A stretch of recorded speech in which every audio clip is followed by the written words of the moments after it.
যারা কিনা খুব অল্প বাজেটের মধ্যে স্যামসাং এর খুব ভালো একটা স্মার্টফোন কিনতে চাইছিলেন তাদের জন্য এখন ভালো একটা সুযোগ এসে গিয়েছে স্যামসাং এর A03 স্মার্টফোনটা কেনার। বিকজ এই ফোনটা দাম কমিয়ে এখন শুধুমাত্র 12,000 টাকার মধ্যেই আপনারা মার্কেটে কিনতে পেয়ে যাবেন। সো স্যামসাং যেহেতু দাম কমিয়ে ফেলেছে তাদের A03 স্মার্টফোনে, তাই এই স্মার্টফোনটার বিশেষত্ব সম্পর্কে এক নজরে আপনাদের জানিয়ে দিচ্ছি। 6.5 ইঞ্চির একটি PLS LCD প্যানেলের ডিসপ্লেকে ইউজ করেছে স্যামসাং তাদের A03 স্মার্টফোনটিতে। এই ফোনটার ডিসপ্লে HD+ রেজলিউশনকে সমর্থন করে। তো ফুল ব্রাইটনেসে আপনারা ডিসপ্লের কিছুটা পিক্সেল দেখতে পাবেন, বাট নর্মাল ইউসেজের ক্ষেত্রে বাজেট অনুযায়ী এই জিনিসটা মেনে নেওয়া যেতে পারে। অতটা শার্প না হলেও ব্রাইটনেসের দিক দিয়ে মোটামুটি লেভেলের বলা চলে স্যামসাং এর এই ফোনটার ডিসপ্লেকে। কন্টেন্ট ওয়াচ করার সময় অতটা পাঞ্চি কালারের সাথে যে কোনো কন্টেন্ট ওয়াচ করা পসিবল নয়, কিন্তু স্যামসাং এর মতো একটা ব্র্যান্ড থেকে আপনারা এই অল্প টাকার মধ্যে এর থেকে ভালো কিছু আশা করতেও পারেন না। স্যামসাং এর এই ডিসপ্লেটা অনেক টেকসই হবে আর অনেক দিন চলবে, বিকজ অন্যান্য সকল চাইনিজ কোম্পানির ফোন থেকে স্যামসাং এর ফোনগুলো বেশি লং লাস্টিং করে। তাছাড়া সফটওয়্যার এক্সপিরিয়েন্সের জন্য One UI এর একটা কোর ভার্সনকে ইউজ করেছে স্যামসাং তাদের A03 স্মার্টফোনে।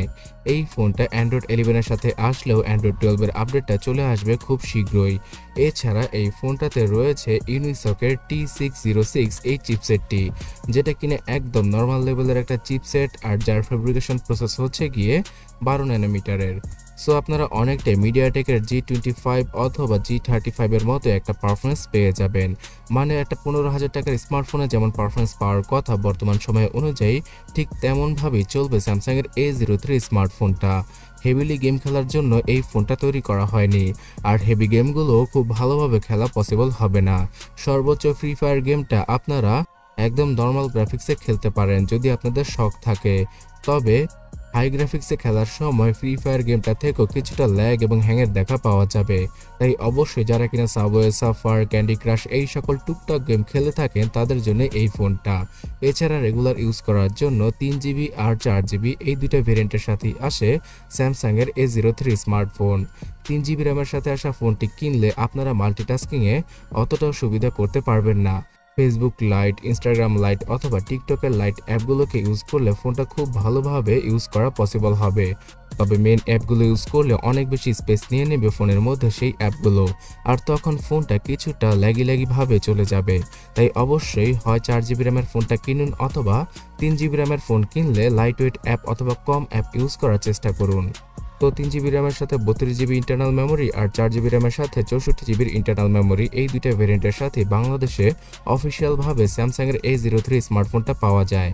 যদিও কিনা 15,000 টাকা থেকে শুধুমাত্র 2,000 টাকা কর্তন করে 13,000 টাকায় পাওয়া যাচ্ছে এর 3GB র্যামের ভেরিয়েন্টটা, কিন্তু লোকাল শপগুলোতে আপনারা 12,000 টাকার আশেপাশেই এই ফোনটার 3GB র্যামের ভেরিয়েন্ট পেয়ে যাবেন।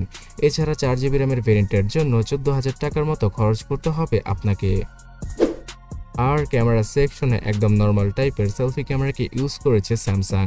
5 মেগাপিক্সেলের ডিসেন্ট কোয়ালিটির সেলফি ক্যামেরা থাকছে ফোনটার মধ্যে, এবং ডিসপ্লে ফ্ল্যাশের মাধ্যমে লো লাইটের টুকটাক ছবিগুলো আপনারা তুলতে পারবেন সেলফি ক্যামেরা দ্বারা, কিন্তু অতটা ভালো কোয়ালিটিও পাওয়া যাবে না সেলফির মধ্যে, যেহেতু এটা একটা বাজেট ক্যাটাগরির ডিভাইস। আর 5 মেগাপিক্সেলের রেজলিউশনের এই সেলফি ক্যামেরা দ্বারা ভিডিও কলে কাজ চালিয়ে নেওয়ার মতো কথাবার্তা বলা যাবে, কিন্তু পেছনের ক্যামেরাটা মোটামুটি ভালো লেভেলের। 48 মেগাপিক্সেলের ডুয়াল ক্যামেরা সেটআপ থাকছে ফোনটার পেছনে। এখানে 48 মেগাপিক্সেলের ক্যামেরাটা বাই ডিফল্ট 12 মেগাপিক্সেলের ছবিগুলো ক্যাপচার করতে পারবে, তবে আপনারা প্রো মোড থেকে 48 মেগাপিক্সেলের মোডেও ছবিগুলো ক্যাপচার করতে পারবেন। লো লাইটে এই ফোনটার ক্যামেরা পারফরমেন্স অতটা ভালো হবে না, কিন্তু ডে লাইটে কোনো ডকুমেন্টের ছবি তুলতে গেলে অথবা নেচারের ছবি তুলতে গেলে আপনারা 48 মেগাপিক্সেলের ক্যামেরা সেন্সরটির দ্বারা মোটামুটি ভালো লেভেলের একটা আউটপুট পেয়ে যাবেন। আর তার সাথে পাওয়া যাবে 2 মেগাপিক্সেলের একটা ফালতু ডেপথ সেন্সর, যেটা পোর্ট্রেট ফটোগ্রাফিতে হয়তো আপনাদের কাজে আসতেও পারে। তবে হ্যাঁ, ব্যাটারি ক্যাপাসিটির জন্য 5000 mAh এর ব্যাটারিকে ইউজ করেছে স্যামসাং এখানে। তাই অবশ্যই এই লো কনফিগারেশন যুক্ত স্মার্টফোন থেকে আপনারা 2 দিনের মতো ব্যাটারি ব্যাকআপ ইজিলি পেয়ে যাবেন একদম নর্মাল ইউসেজে। তবে টানা ইউজ করলে প্রায় 7 থেকে 8 ঘন্টার মতো এসওটি পাওয়া পসিবল। এছাড়া 10 ওয়াটের চার্জিং ব্রিকের মাধ্যমে অথবা চার্জিং স্পিডের মাধ্যমে প্রায় 2.5 ঘন্টার মতো সময় লেগে যাবে ফোনটাকে চার্জ করতে। তবে সিকিউরিটি সেকশনে কোনো ফিঙ্গারপ্রিন্ট স্ক্যানারকে ইউজ করা হয়নি। সফটওয়্যার বেস ফেস আনলকের পাশাপাশি অ্যাক্সেলেরোমিটার আর প্রক্সিমিটির মতো 2-3টা সেন্সর থাকছে ফোনটার মধ্যে। আর ওয়াইফাই, ব্লুটুথ, জিপিএস এবং এফএম রেডিওর সাপোর্টটা পাওয়া যাবে এই ফোনটিতে, তবে সেগুলো পুরনো ভার্সনের। তো এক কথা বলতে গেলে স্যামসাংয়ের ফোনগুলো যারা কিনা সবসময় কিনে আসছেন আর স্যামসাংয়ের উপর নির্ভর করে স্মার্টফোন কিনে থাকেন, তাদের জন্যই এত কম টাকার মধ্যে এই ফোনটা। মা বাবার জন্য অথবা সেকেন্ডারি ফোন হিসেবে এই ফোনটা খুব ভালো হবে স্যামসাংয়ের পক্ষ থেকে। কিন্তু এর থেকেও আরও ভালো ভালো স্মার্টফোন কিন্তু 15,000 টাকায় পাওয়া যায়, যেগুলো চাইনিজ ব্র্যান্ডের। সেই ফোনগুলো সম্পর্কে জানতে ডান পাশের ভিডিওটাতে ক্লিক করুন অথবা কমেন্ট সেকশনটা চেক করুন। আগামী ভিডিওর জন্য সাবস্ক্রাইব আর ফলো করে রাখুন এই চ্যানেলটি। ধন্যবাদ।